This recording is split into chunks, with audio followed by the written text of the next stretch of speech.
spoilers? Oh, lots and lots of spoilers.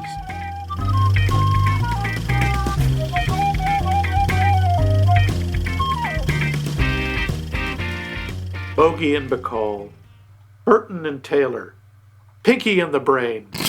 Who can forget these romantic duos whose chemistry set the silver screen a-sizzling? Yes! In this week's edition of Isn't It Romantic, the moon hits our eye like a big pizza pie. Oh, it's hot! It's burning the cheese! Oh, God, get the pepperoni out of your eye! Another legendary romantic couple, Tracy and Hepburn. Who can forget when Dick Tracy and Audrey Hepburn churned out romantic movie after romantic movie? Everyone, that's who, because it never happened, no matter what Mike's fan fiction would have you believe. You leave my fan fiction alone. Seriously, Mike, no one ships those two except you. Shut up. No, of course, I'm talking about Spencer Tracy and Katherine Hepburn. And this week we're sighing over Pat and Mike, their 7th film together. This is a movie where Hepburn plays a star athlete and Tracy plays a grouchy, rough-spoken palooka. Wow, real stretch there, you two. I'm your host, Max Dr. Love Levine, and over there, smoldering in the corner, is Mike, physician's assistant fondness loose. What? Someday you'll be a real doctor. A dentist. Yes. But first, there's trivia. There is? Oh, I wasn't prepared. Fortunately, I am. The show. Now, the budget for this movie was $1.6 million. Really? The box, yeah, pretty expensive. But you got to remember, Tracy and Hepburn had been making movies for a while. They were expensive people. Box office was $2.6 million. Now, you got to remember, this was in the days, this was not back before you had to make 3 times your budget. Oh, yeah. Because they just, nobody spent that much. There weren't a lot of Pat and Mike Happy Meals, I don't think. Not a lot of cross-promotion with... No T-shirts? No T-shirts. Edible underwear? No. Well, I'm pretty sure there was edible underwear, yes. So this was a moderate success, but not huge. This was directed by George Cukor, I'm not sure how you pronounce his name. This guy is friggin' Hollywood royalty. He did the Philadelphia Story, My Fair Lady, the Judy Garland A Star Is Born, and I didn't know this. He was one of the directors on The Wizard of Oz. That I did know. He was replaced by Victor Fleming. Yeah, he was an interim when they fired Richard Thorpe and when they hired Victor Fleming. Yeah. Wait. This was written by the husband and wife team of Garson Kanin and Ruth Gordon. Yes, that Ruth Gordon. As in Harold and Maude, as in all the other things she has done. What a startling coincidence, but we'll get to that. Yes, Rosemary's Baby. Yeah, there was that. And they actually, Kanin and Gordon were really good friends of Spencer Tracy and Katherine Hepburn. They wrote the script especially for them to capture the essence of their real-life personalities and relationship, as well as, to showcase Hepburn's athletic abilities. Tracy was an actual gangster? Well, no, but he was cranky but lovable. He was gruff but lovable Gus. Okay. And Hepburn really was a star athlete. I was not surprised. She was a brilliant golf player, and she was one of the best tennis players in Hollywood. I don't really know what that says about Hollywood, but she was apparently just fantastic. There's some trivia here. There isn't a lot about the movie itself. Obviously, the more interesting stuff is about the people behind it, which is, Tracy and Hepburn's relationship. But I don't really want to get into that too much. This isn't really a gossip show. Pity, because some of it's rather interesting, because there is the all well-known, they were both married to other people, but they really loved each other. And then there's they used each other to hide other things that may or may not have been true. And... Yeah, no, but I've heard both things, yeah. They were affair, if it was an affair, was one of Hollywood's greatest open secrets, because Spencer Tracy... They filmed it. Yeah. They made 9 movies together, by the way, and apparently this one, Pat and Mike, was Katherine Hepburn's favorite. Oh. We do have the film debut of one of the true greats of Hollywood, Chuck Connor! Connors! Yeah, he too. Chuck Connors, the Rifleman, shows up as the police captain. And boy, can you tell, because he's so tall and his chin is so long. He dwarfs everyone else in the film. It's really, you can see why they shoot him sitting down. Well, he was one of 4 cameos that I picked up. Yeah. Well, one of them, not so much a cameo as just a small role. A fellow by the name of Charles Bushinsky. Yeah. Better known to us as Charles Bronson. But as soon as he walked in, I'm like, is that Charles Bronson? Because one thing you can say about Charles Bronson is he has a very distinctive face. Yes. This was his second film role, his second credited film role, released only a few months after his first one, which was, of course, My 6 Convicts, which we all remember from never having seen it. Right. But yes, that is Charles Bronson, and one of the greatest scenes is watching Katherine Hepburn beat up Charles Bronson. But we'll get to that. Which honestly I believed. I buy this. I have no trouble with that. There's another major cameo, which actually I find kind of sad. It is, and I saw him. It's like, that's not who I think it is, because I thought he had died by then, but no, it was him. The busboy in the white jacket, who sort of helps replay the fight sequence. That is Carl Switzer, better known to the world as Alfalfa from The Little Rascals. Yeah, was that his last role? I think it was, or if not his last, it was one of his last. He died very young.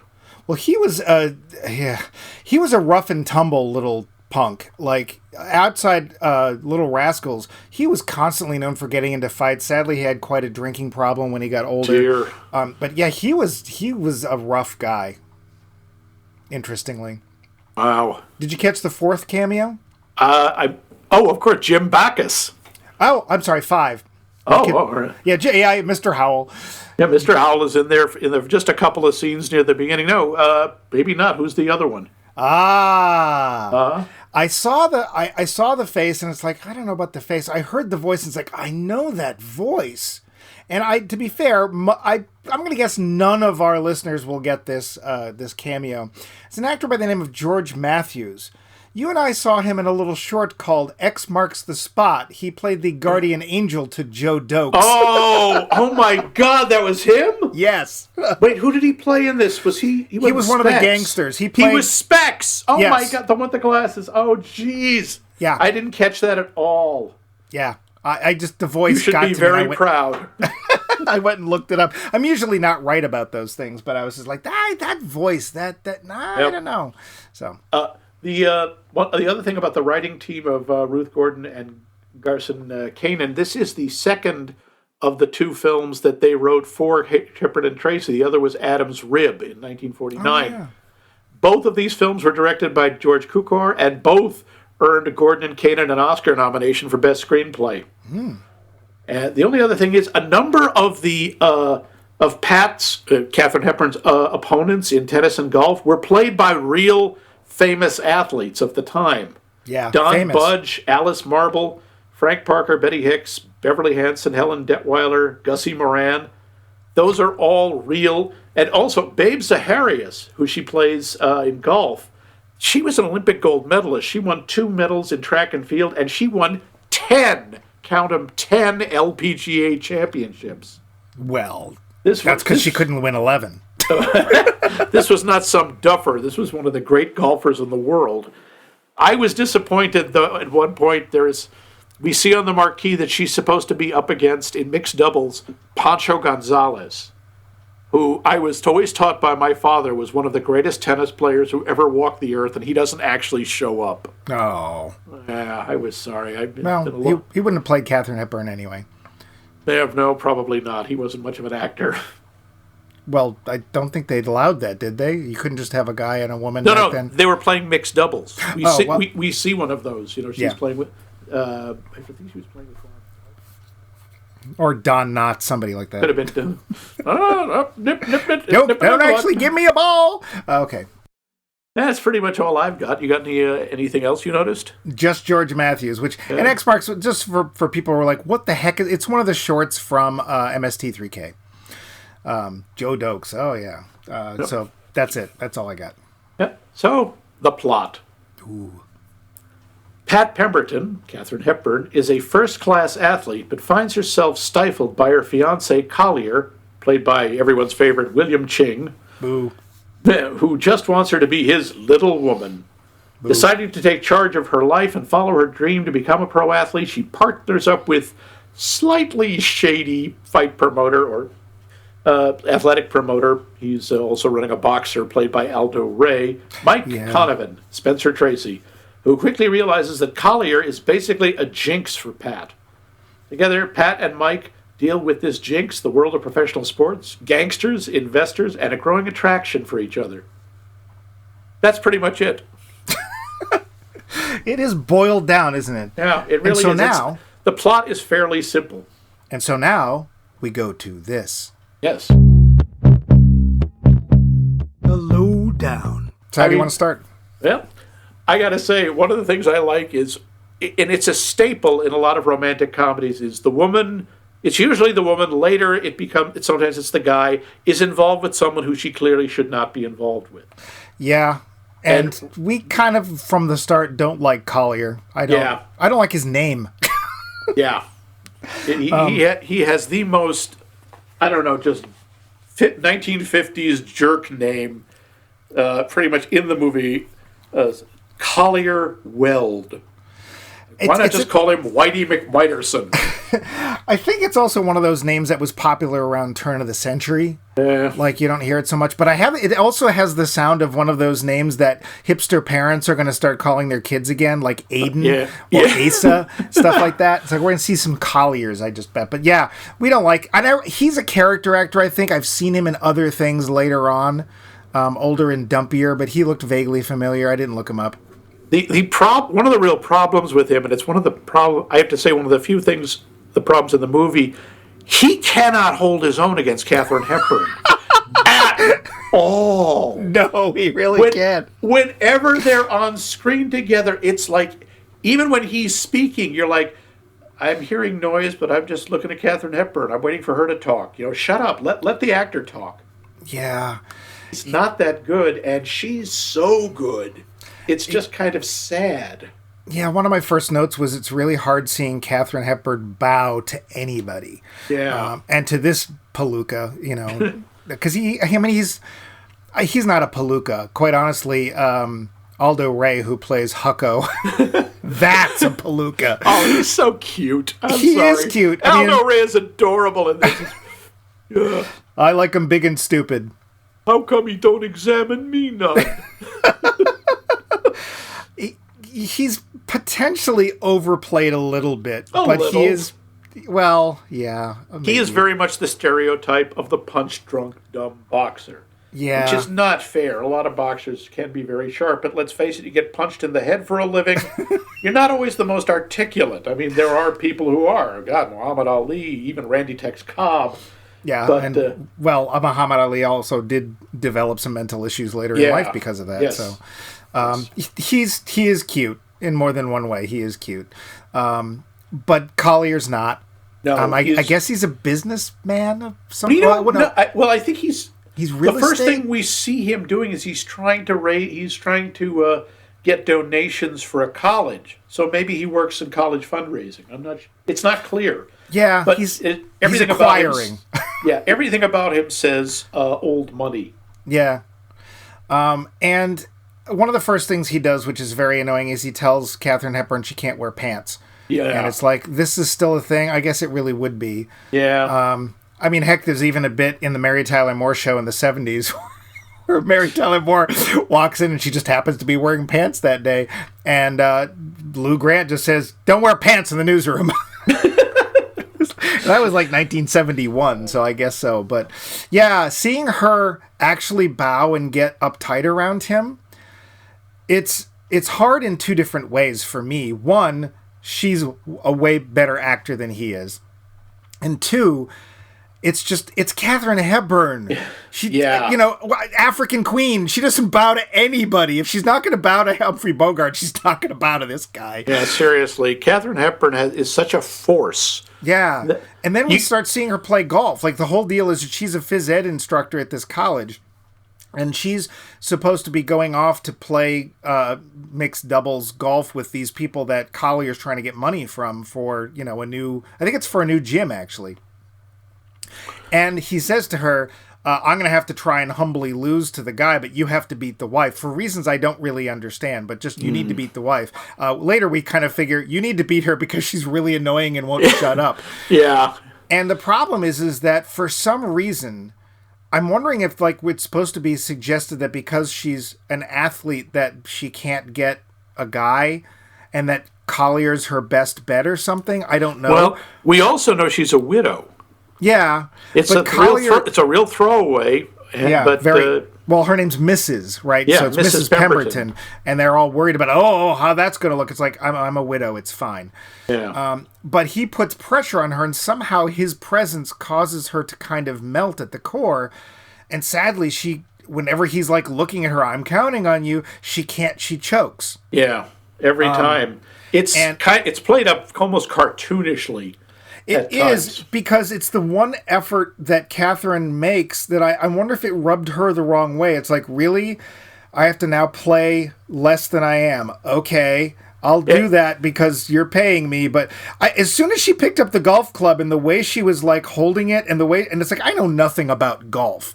But I'm sitting there watching, it's like, oh no, I don't know anything about Katherine Hepburn's sports ability. I totally believe she can play golf, and I believe she plays it really well. Yeah. And so then we have to watch her basically not play well because Collier's there. That is the one thing that she sort of does. It's a little awkward. And honestly, I think it's because Katherine Hepburn, George Cukor would probably tell her, okay, now here's the thing. You end up playing badly because this guy makes you uncomfortable. And she's like, wait, you mean a man makes me uncomfortable? Why? You don't mean this guy here. Who? That guy over there, I'm supposed to be intimidated by him? Yeah. She's clearly playing against an idea she doesn't understand. I could kind of understand her being intimidated a little by Spencer Tracy, because when he wants to be, Spencer Tracy is a very intimidating presence. But even that, I don't think it would do it. At worst, it would annoy her, and she'd break a golf club over his head. But And she does eventually prove that she doesn't really take guff from him either. Yeah. And the problem, of course, is that it's Spencer and Tracy. It's Tracy and Hepburn, or Hepburn and Tracy, however you want to do it. We know them, right? And although my favorite of their films won't come till I think 3 years after this one. Oh, is it? Which is Desk Set. Oh, yeah. Okay. It's like they're so ingrained with each other. It's like I'm having a hard time believing she's taking anything from him just because it's those two. It's like she's pretending to be uptight around him, and it's like, she's a great actor, but I'm kind of not buying it. It's like, I honestly don't believe there was anything that was beyond Katherine Hepburn. I just don't. It's hard to believe that anyone could ever make her uncomfortable enough to mess up. Yeah. But she's good enough that she can almost make it believable. Yeah. It's just part of this is we know who she is. We've seen her in other stuff. We always see her as incredibly powerful characters. Yeah. Or very competent. And that's the only problem, is that she's working against her competency. It's almost like, okay, so we need you to be not so good this time. And I'm like, I don't know how to do that. It's like, I'm sure she didn't. And the thing is that the character, Pat Pemberton, is not just an athlete. She's a super athlete. She can do everything. And she's very humble about it. Like, she doesn't think this. It's a big deal. It's what he says is a joke. Do you box too? Well, just 16-ounce gloves. I think 8 or 2. He's like, well, what? And I'm sorry that we actually never saw her shadow box or something with Hucko, because I think it's like, no, you just keep dropping your left. That's the problem. I honestly would have bought that too. I would have worried about her hurting Aldo Ray. So, well, he wouldn't hit her. He wouldn't. Of course he wouldn't. It's like I want to take a poke at her. It's like, but he'd never hit a woman.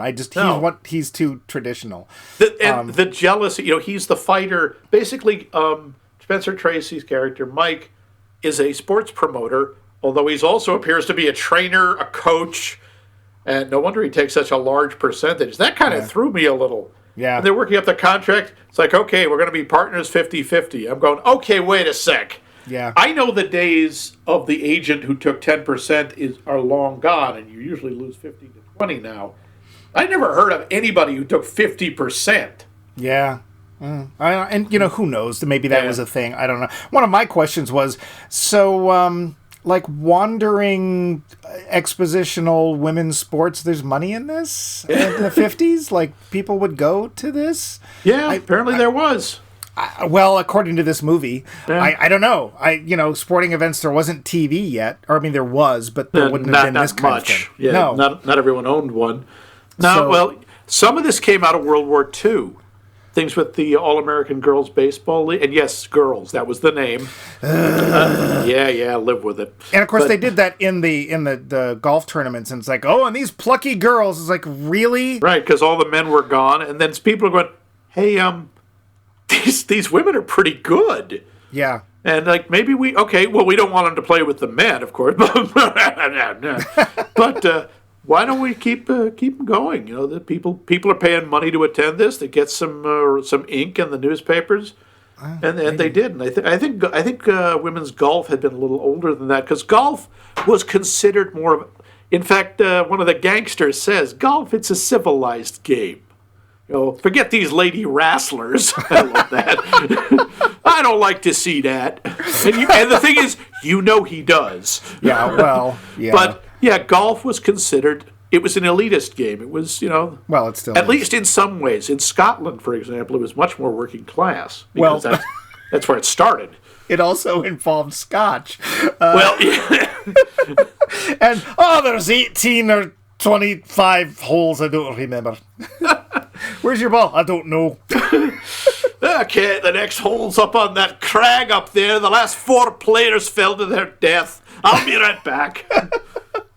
We kid the Scots, and yet I'm Scottish, and we've both been to Scotland, and they're very nice and fun-loving people. And they're great people. I want to go back. But me too, very much. But yeah, I just bristled at the word girls. It's like, let's make sure we put the diminutive in there, because we can't. They're not real athletes; they're girls. So that is the thing. This is a 1952 movie. It's very sexist. Yes. The fact even Spencer Tracy always refers to her as a chick or a kid. Yeah. I don't think he ever calls her a woman. The funny part to me is that it is very it's very misogynistic, except that the most capable person in the entire film is Katherine Hepburn. Yeah, she's the one she always. Now, she falls apart a few times. She does, is one of the hard parts to believe. Which, it's except again, that's a thing from the times. Yeah. She gets upset, but again, so do the others. And one of the plot points, in fact, is these 2 gangsters who Spencer Tracy is in business with take him outside to rough him up, and she comes outside. One of them is Charles Bronson, and the other guy is this fellow George Matthews, who's like 8 inches taller than Katherine Hepburn, and she wipes the floor with both of them. Well, she also weighs like 10 pounds in this movie. She also knows judo or wrestling, and just throws them all around. And Spencer Tracy is horrified because he's had to be saved by a girl. Well, I'm sure she's using part of the fact that these guys are thinking twice about hitting a woman as part of her deal. But one of the things she does is after the best part is we see her do this twice. It's not a stunt. There's no ropes or anything.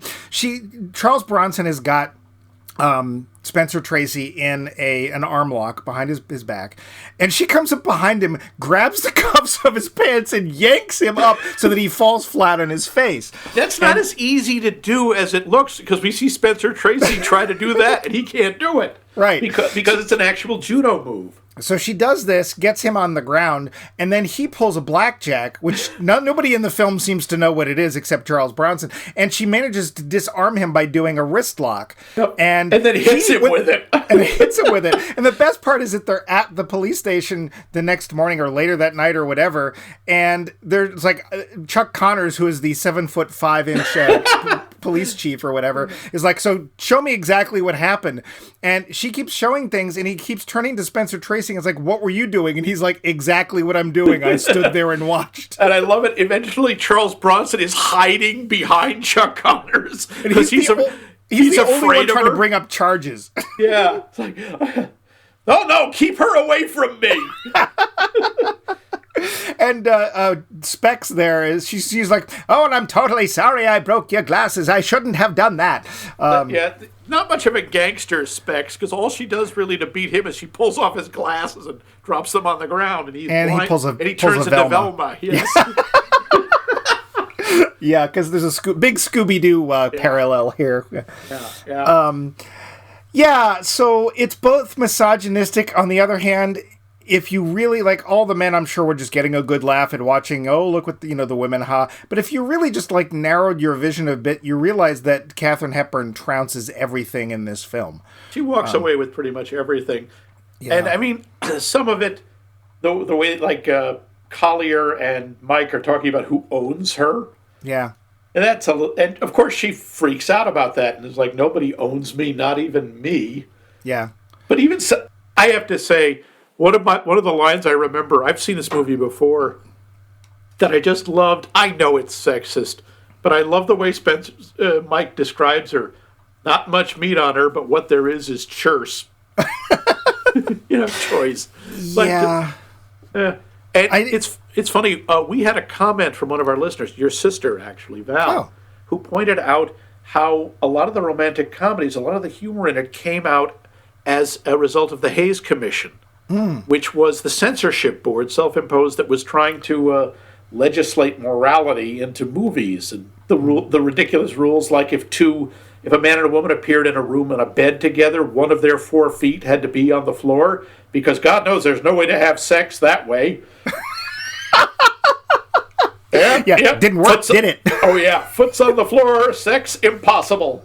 But what it did, and Val pointed this out, is it made the writers hated this. So did everybody hated this. The audiences didn't like it either.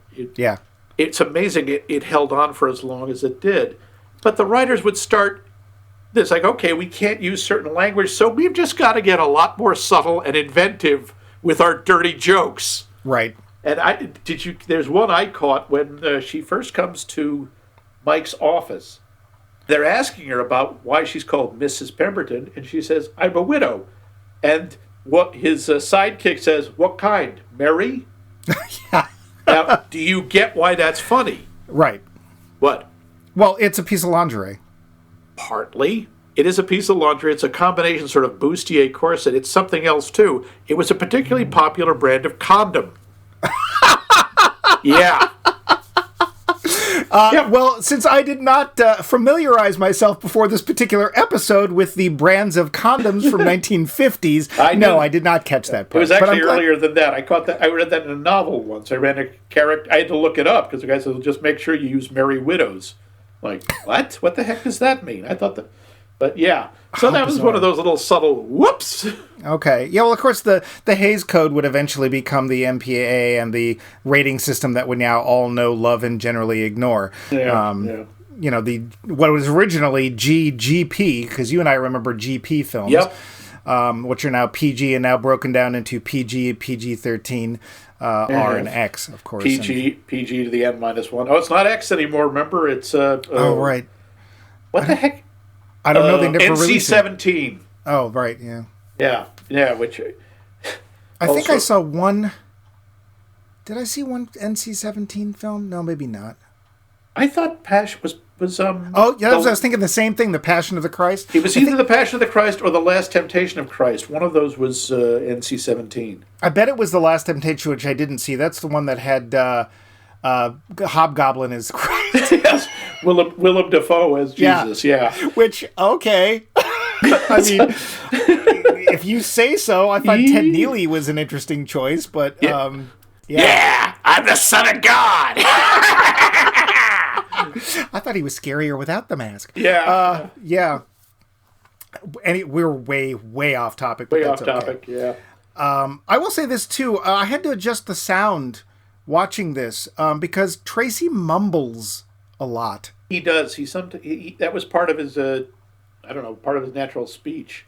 But they had to be very careful with that. And you notice, if you ever see him in, like, Inherit the Wind, where he's playing... Oh, that's the Scopes Monkey Trail, right? Yeah, he's playing... I forget the character's name, but it's basically Clarence Darrow. That's not what... Oh, Henry Drummond is the character. But yeah. Oh, right, because he'd go on to do What's Up, Willis? What you talking about, Willis? Yeah, Drummond. Sure. Okay, yes, that Henry Drummond. Different strokes. Yeah. Yes, he went and adopted. Yeah, not quite, but same character, I'm sure. That's one of the movies where he doesn't mumble because he has very long, very elaborate speeches. Because this was based on a play, and he sounds very different. It's not his natural speech patterns. And it still sounds good, but it's like, wow, he sounds really different than in just about everything else, except maybe Guess Who's Coming to Dinner? Laurence Olivier. No, that would actually be really awkward having, as Billy he's been Barty? dead for a while. He also been dead for a while. Okay. Is it sort of like when Bob Dylan stopped smoking for that one song and everyone was like, what? And then he started smoking again? Not quite that extreme because, even at his most mumbly, Spencer Tracy is still pretty comprehensible. I still don't Sorry, believe that. Mr. Dillon. This is a job for Zimmerman. I still don't believe that that's actually him on Lay Lady Lay. I really don't. It really is him. Pretty sure. I believe it's Spencer Tracy.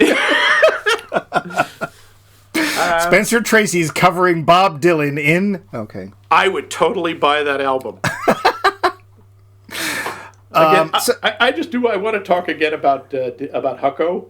Yeah, I did. My first note for him was poor Hucko. Poor Hucko, yeah. Because Mike is a promoter. He basically has 3 major athletes in his stable. Athletes? Well, yeah, kind of. I mean, he's got Hucko the boxer. He's got Pat the... Well, he's mostly having her as a tennis player, but also a golfer. And he has a horse called Little Nell. Bumpy the Wonder Pony. Bumpy the Wonder Pony's mother, yes. Yeah. And you could tell she was a prima donna.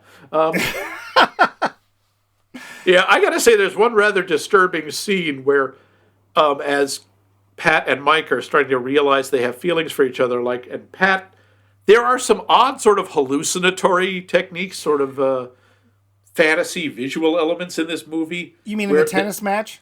The tennis match, and also when she's looking at the picture of her and Collier, and suddenly Collier's face turns into Mike's face. Yeah. That's when she's like, oh, and then Spencer Tracy is out with the horse, and he's petting the horse. And I know this is mean because people used to accuse Katherine Hepburn of being horse-faced. Oh. She gets her face sort of superimposed on, he's visualizing her face on Little Nell. And I got to say, when she realizes it, she's like, what? Gives the weird take to the camera. And he just looks at the horse and goes, if only you were, and pats her on the side of the face. Yeah, the other weird visual is during the match with Gussie, whatever her name was. Gussie Sports Star. Gussie Moran. Yeah. Again, real tennis player. And suddenly, she sees Collier and she starts, in effect, she's having a panic attack. Right. It's like one of the few times you see a panic attack filmed on the screen, and some of the visualizations of it are actually pretty cool. Because suddenly she sees the net is now 9 feet high, and she's using her racket. She looks at it, it's like the size of a ping pong paddle, and Gussie's racket is enormous. Yeah, I found it kind of jarring. It is a little jarring because that's the only time we see that. Yeah. And it took me out of the film a little. Yeah, me too, because it felt like this is a different type of humor that I didn't expect here. Although, I don't know if you would have seen this. I'm wondering if this isn't somehow tied together. When I went to rent this, as is often the case, they had the trailer available. Did you watch the trailer? I didn't. The entire trailer is animated. What? It's a cartoon. There are no actors in it. It's just an animated version of the characters in the film. Is it the same style as like in the opening credits when we see just these still drawings of the two of them? No, it's more like a Warner Brothers cartoon. It's more simplified than that. Wow. Yeah, it was just like, are we ever going to see the... No, we're not. It's just like a minute and a half of a cartoon, and they're telling you how great Pat and Mike is going to be. And it's like, this is bizarre. That's an interesting way to set up the movie. We're supposed to look at it as more of a cartoon, as more of a screwball comedy. I don't know. I happened to watch it because it was there, and I thought it was weird. I can it kind of fits because a number of the characters are kind of cartoonish. Hucko certainly is. Yes, Hucko is very much. I mean, Hucko might as well just be, Dad, I was just passing by. Thought I'd stop in and say hello. Well, My treasure! How good. It's good to see you. His lack of intelligence is much more childlike. Yeah. He's really like a big 5-year-old kid is really what he is. It's sort of both cute and sad when he's jealous of Pat because Mike is paying more attention to her than he is to him. And he's and the thing about him is, he wouldn't lie about it. He's just absolutely honest. She say you don't, because I don't like you. He's very pouty pony. Yeah, but she turns it around by she helps him with his boxing, and then it's like now he's like the sort of goofy, overgrown little brother. He's like, Mike, can I pick her up? That's sort of fun for him. It's just lifting Pat up and swinging her around, which again, because Katherine Hepburn weighed about 11 pounds, and Aldo Ray was the size of a moose, he has no trouble doing. Yeah, I think there was probably at least 2 Katherine Hepburns in him.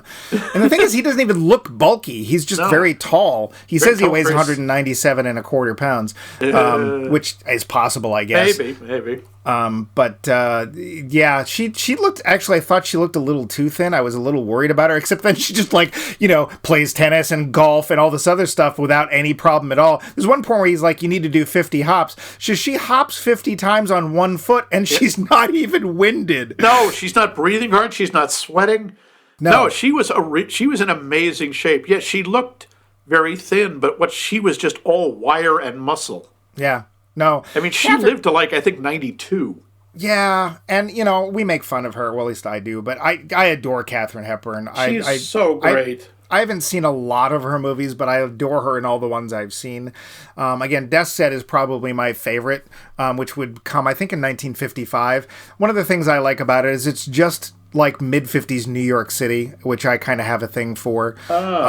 Yeah, and it's just, and those two are charming together. I will say that the age difference is, I don't know if it was less apparent in their earlier films, but in this one it sort of feels like, it's hard to tell her age because she's so thin, but she feels like early 30s and he feels like late 40s. Nope. You know what the age difference between them was? No. 7 years. Oh, it feels like a lot more. She is, I believe, 42 in this movie. Oh, well, good for her. Yeah. But I think Spencer Tracy looked grizzled when he was 15. He just is one of those guys who looks middle-aged in his 20s. I also have this feeling that, all of her athletic ability at 42, which I did not know she was 42 in this, is better than any of his athletic ability back when he was in high school. Probably, yeah. And it's actually watching her, because I'm sitting there going, I don't believe for a second there is a stunt double. That's her every time. And you watch it, this wonderful scene. It's very early in the film where she is lost to this annoying loudmouth patron of the arts or whatever she is, who keeps telling her how she needs to fix her game and stuff. And thankfully, Collier walks out of frame and she's finally had enough and just gets pissed and she just grabs somebody else's golf ball. And there's 8 golf balls on tees all set up. Yep. And she just goes and hits them all really straight, one right after the other. And it's perfectly. I bet she did that in one take. I utterly believe this. Yep. I like that sequence because when, the society matron is trying, you need to keep your gluteal muscles tensed. And the caddy is looking at Pat, and he's like, we know she's full of crap, and I know you're better than she is. Well, then he starts mouthing her words and stuff, too. Yes, and you realize he's heard it so often, he's mouthing them at the same time she's saying them. Which is childish yet funny. Yeah, yep. So, that was, one of those other things. It's just watching her. Like in tennis, it's like, I believe she's hitting the ball. I believe that's her on the court. It's just everything she did, I believed. And it's like, I didn't know that about Katherine Hepburn. It's like, I always knew she looked fit, but I didn't know that she was that capable. I'm sorry that she didn't, maybe during her career, because obviously most of her career was before we were born. But maybe during her career, she was known for doing this stuff. But Oh, absolutely. I'd like to get to a couple of the talking points that we have for these films, because we're trying to tie them together thematically. Besides, chemistry. Yes. Now it's Tracy and Hepburn. But, of course, yes. Did you feel that they had chemistry in this film? I did. It's funny. I don't know if I felt as much romantic tension between them, but you felt that they really liked each other. That they work so well together. The way their badinage works, the way their repartee and such goes back and forth, the comfort level they have with each other, especially toward the end. And it's funny because there's a couple of moments that there's supposed to be sexual tension, like when he's working her arm and it brings their faces like a couple of inches apart. And there it's like, well, okay, I get that. But the biggest passionate moment they have is a handshake. Yeah. Well, I thought it was weird in this film because, again, it's Tracy and Hepburn. They were like one of the best known teams in Hollywood, especially man-woman. And I was like, I'm not really buying it. Like, again, there's, like you said, there's not a lot of romantic entanglement. And I was like, I think we're supposed to think there is, because eventually, of course, there's going to be. And they all we're 50-50, and they obviously they're going to get married or whatever. I certainly don't believe she has any with Collier. No, there's no chemistry there. I thought they had chemistry, but I don't know about sexual chemistry. Well, even romantic. Yeah. I thought there was two people who just obviously adore each other, but I'm not sure about what level. There isn't a sense of passion here. No. Not really at all. And then, like you said, that one where he's like, oh, that horse's head reminds me of Katherine. Yeah, I keep thinking, wow, so you want to put a saddle and bridle on her? Or well, also just are you into pony play? What? Equating the name Katherine and a horse is just So, especially when he says, if only you weren't, it's like, and then what? What would you do? If that horse had Katherine Hepburn's face, what would... Tell me right now. Actually, don't. I really don't want to know. Yeah, no. I think you took that to a whole weird area. I don't think that was even in the subtext. Merry widow. One of the other ones we talk about, so this one's is an older film. I actually thought it was older than it was. I read the date at the beginning of the film and then convinced myself I'd misread it and it was 1942, because the film felt older to me than it actually was. Because again, Desk said I think is 1955. I should check that. It's 3 years later and it feels a lot more modern, not only because it's in color, but it just does. But the times, we talked a little bit about this. The times... There's some apologies to be made, right? Well, I don't know about apologies, but there's some acknowledgments to be made. A lot of this is very dated. The way they talk about women, the way they deal with women are very much a product of the 50s. By the way, there's no way that could have been the 40s. We would not have seen Katherine Hepburn's legs quite so much. Potentially, yeah. But I guess the apology, I guess, is if we end up recommending this film, it's with that caveat that, there's a lot of issues with the times in this film that people might have objections to. Although, again, Katherine Hepburn rises above all of them, so... She really does. But again, it's all, in some ways, it's kind of sad that way, because you look at her and you look at this, even the character, and you think, here is this character who's more competent, obviously smarter, better at everything than the men, and she is always going to be subservient. She's always going to be an other. She's always going to be less than. Yeah. I mean, it can be frustrating. If you see this movie in its context, in the context of the times, keep that in mind, because there are some things that will set your teeth on edge. Yeah. And for me, one of them was just calling all the women golfers girls. It's like, okay. I understand it's 52, but just stop. I do have to say the moment I really like is at the very end when she asks him the variant of the 3 questions. Because all through the movie, Mike keeps asking Hucko the 3. Okay, I got to ask you the 3 questions, and it's like this discipline thing. It's like, okay, who made you? You did. Who owns the biggest part of you? You do. What happens if I drop you? Yeah. Yeah, what happens if I drop you? I go straight to the bottom. And? Stay there. Yeah. And at the end, when she's out golfing, she looks at him and asks him the same questions, and unhesitatingly, he gives the same answers, who made you? You did. Who owns the biggest part of you? You do. And what happens if I drop you? I go right down the drain and take you with me, shorty. I don't really think he can get away with calling her shorty because he's like, an inch taller than her, but still, it's a really sweet moment. Yeah.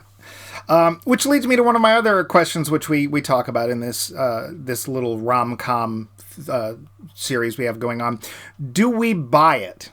Do we buy them? Now, of course, it's a loaded question because, again, it's Tracy and Hepburn, and it's like, do we ever not buy them? But do we buy them as a romantic couple at the end? I don't know. I have to say, I buy them as pals and partners. I buy them as they could be absolutely dear friends. It's in this movie, and it's not true in some of the others. In this movie, I don't quite buy them as a romantic couple. Not quite. Yeah, me either. I'm not exactly sure why. I think it's more because of the jockeying for power in the relationship that we get. Yeah. He obviously wants to just tell her what to do the way he tells the boxer what to do and the way I assume he tells the horse what to do. Their son, Hucko. Yeah. That's the thing. They're going to have to adopt Hucko, obviously. They really are. I can actually picture them as older folks living together but never having really had sex with each other. Or at least they did it once and didn't, we don't need this.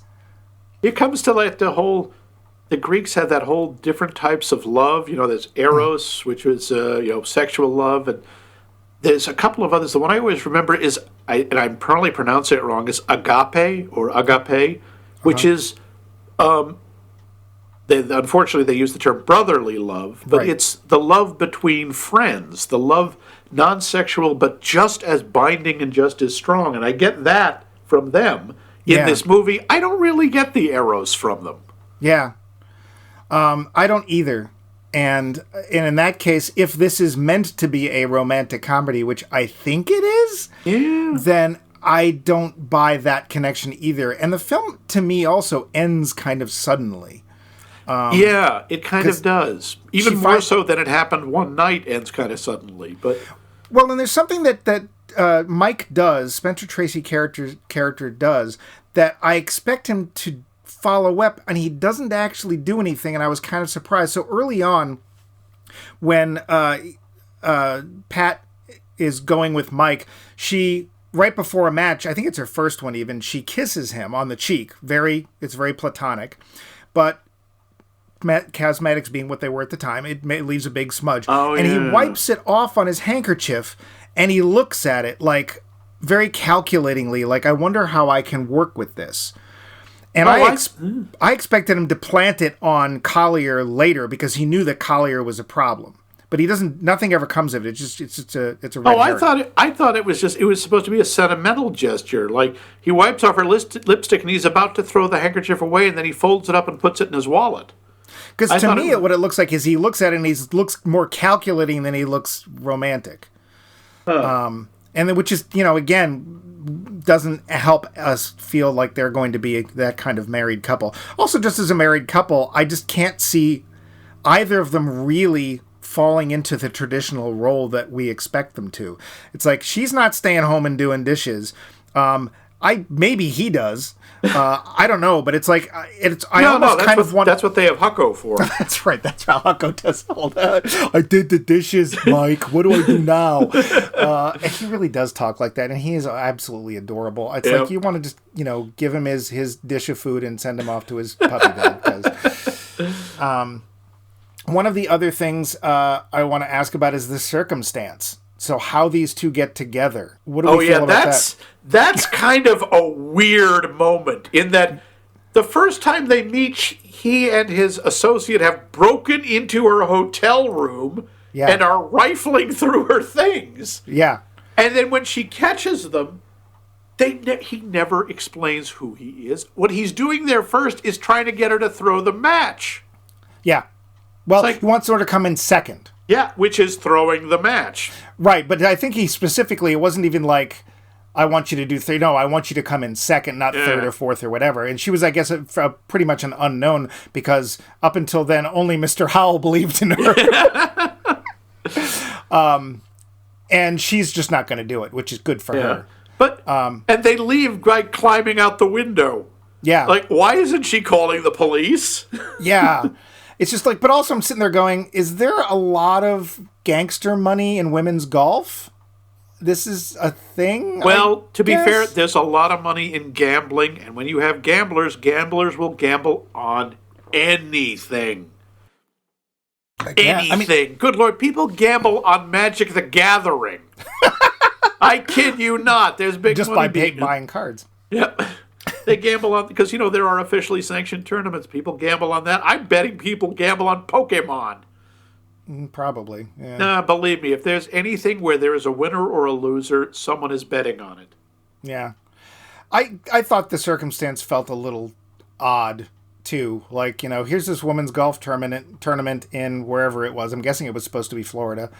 Hey, I believe they're Florida a lot better than I believe 2 weeks ago's Illinois, but whatever. Yeah. Or no, I guess it was the East Coast. It was the East Coast, Pennsylvania and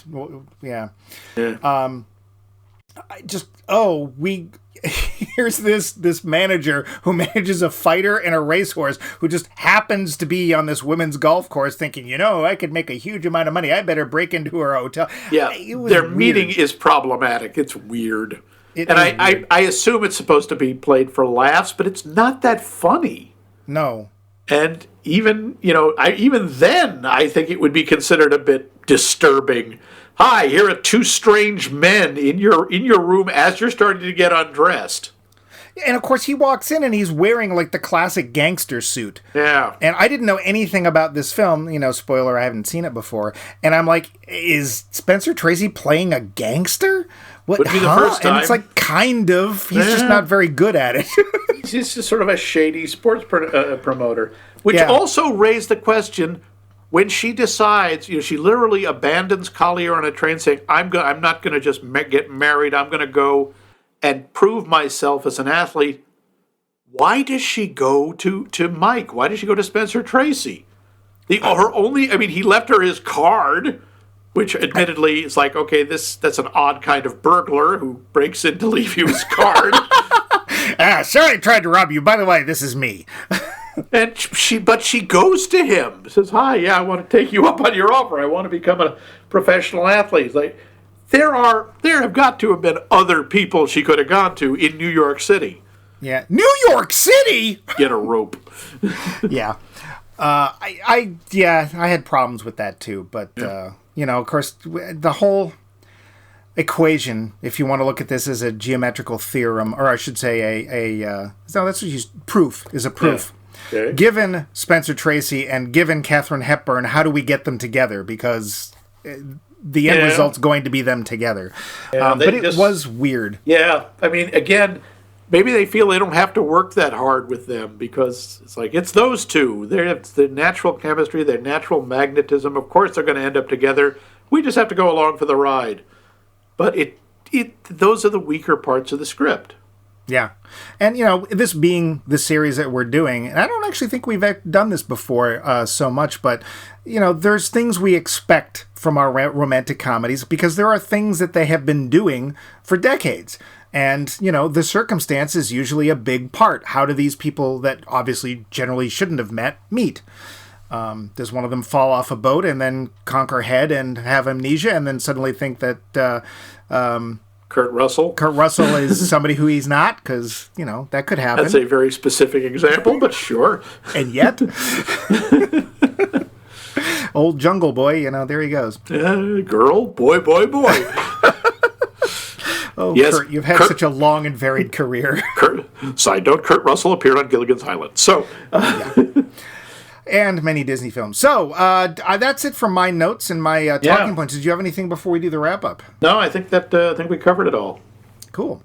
So, here we go. Yep. Roundup. So, you say you hadn't seen this before. What did you think? I actually hadn't even heard of it. Really? Okay. Yeah. Like, I certainly have heard of Tracy and Hepburn. I just hadn't heard of this. Honestly, pretty uneven. Huh.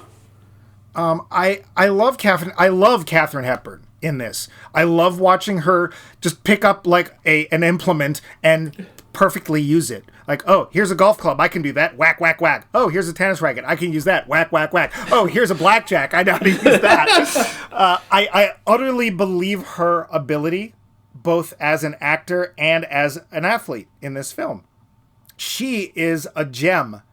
I'm telling you, Bannister, a gem. Help. Spencer Tracy is fine, but I think his performance is uneven. He starts off a lot gruffer than he is, and his character becomes, the gruff guy with the heart of gold. And I don't know that it's written that well. Hucko's hilarious. That poor big dumb kid. They really do need to just adopt him. He just needs to be their son. And it doesn't matter how old they all get, he will still be their son. Yeah. The circumstance is weird. I don't really kind of buy it. And honestly, I didn't think it was that funny. Until we get to the altercation at the restaurant, I didn't really laugh. Huh. Again, I like them, but it didn't grab me so much. Okay. And this is considered like one of, you said it was Katherine Hepburn's favorite of their two films, right? Of their 9 films, yeah. Their 9, I meant of the 2 of their films. Oh, yeah. That's one of those sentences you can't get right. It just won't work. Yeah, it doesn't parse. Of their 9 films, this is her favorite. Yeah. I wonder why. I wonder if it's because she finally got to do some of those, athletic things and showcases like, I'm not just an actor, and a damned good one. I'm also this. But I've liked them better in other films. Huh. What about you? Well, I had seen this movie before. I saw it when I was a kid, not in the theater. I'm not that old. But I did, I believe, see it on a videotape cassette. And, as a zygote, Max went to see. And I like it. I think their relationship is really sweet, even if it's not terribly romantic. I do agree it's uneven. There are parts... If nothing else, I remember sitting going, I don't remember there being this much tennis in this movie. And tennis? Really? I used to play cricket. Exactly. And it's like, well, we sure are watching a fair amount of tennis now. Some of the tennis sequences go on rather long, as do some of the golf. They tend to mix in other stuff, but there are parts that drag. And there are parts that are very uncomfortable to watch when she's screwing up. She screws up again because it's so against Katherine Hepburn's nature. Yeah. It feels really wrong watching her mess up. It's too obvious that she's going, okay, I'm going to miss this shot, but I'm going to miss it perfectly. Like you're waiting for that Commander Queeg twitch because she has to force herself to miss. Yeah. But I love the side characters. I think Charles Bronson was really funny. I thought he was... And when was the last time you said that? Oh, yes, the comedic wanderings of Charles Bronson. Yeah. And, I liked his, all of the sidekicks, and I love Hucko. Hucko's great. Yeah. And the way they deal. And again, while William Ching is not a great actor, and Collier is an awful character, but he's so wonderfully awful. Yeah. He's one of those guys you just really enjoy hating, and you really want him to see him get what's coming to him, which he doesn't really, except he gets dumped. Yeah. And you're going, finally! Well, he doesn't even really get dumped. He misinterprets something, and they just sort of decide to let him believe it, and he storms off. Yeah. Even that, it works out very easily for them. I really enjoy the two of them. I like the way they're back and forth. I like the way they talk. But yeah, this is not. This isn't the strongest of their films. I don't think. I'm glad it's her favorite. I don't think it's their best. Yeah, I do enjoy it. I would say that if you're looking for a Tracy and Hepburn film, I have not. I think I've maybe only seen the two of them. I would recommend Desk Set more. I really like Desk Set a lot. It was one of my mom's favorite films. It's very charming. It takes place almost entirely in one room. It's probably based on a play. That's usually what that means. And in a way, the chemistry, you kind of... I actually kind of don't believe them as a romantic couple at all. Well, again, some of that is what we know about them. Yeah, I don't know, but I like that film a little bit better, but that's just me. So Max loves it. See it for Max, don't see it for me. Yep. So, but speaking of them, what are we going to see next week? Well, circling around... before we circle around, I'd like to take care of a little business, if I may. Oh, yes, I'm sorry, business. That's new. So, hey, do you have ideas, comments, thoughts? Keep them to yourself. Sorry. This is Max's home address. It's... Hey! No, you can email them to us at our very own email address. We know because we pay for it, meaning Max pays for it. It is us@maxmikemovies.com. And hey, things like this particular series were suggested by listeners, so your comments do count. They do. You can also comment on our website, which is, unsurprisingly, maxmikemovies.com. You can find us on the podcast app of your choice, up to and including Spotify. You said iHeartRadio we're on now? Yep, we're I think on that's there. how the Finnish people find us. You want to be Finnish? Sure, we all do. So yeah, our website has all of our episodes on it. This is episode 123, although there's some specials, so we're in the 120s somewhere. There's lots to catch up on. Yep. You can find us on Facebook. What are you waiting for? Christmas is coming. You can find us on... If you don't listen soon, they'll be locked up in the Max Mike vault. Yeah, we're going to only let them out every 7 years like Disney used to do. Yeah, exactly. The Platinum Edition, whatever. That's where I edit in the laugh track.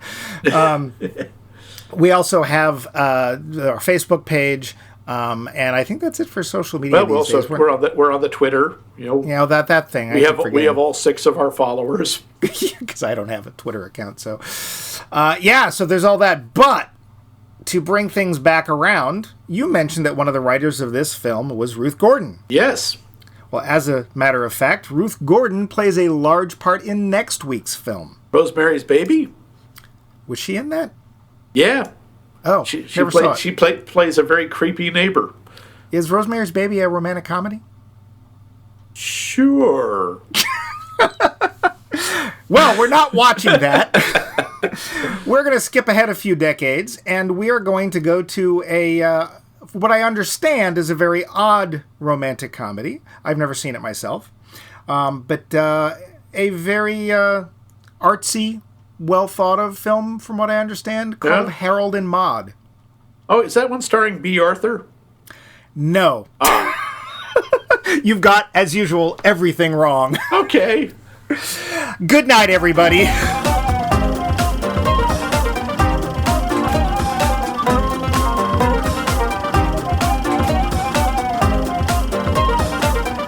This has been a co-production of The Voice of Max and The Movie Wrench.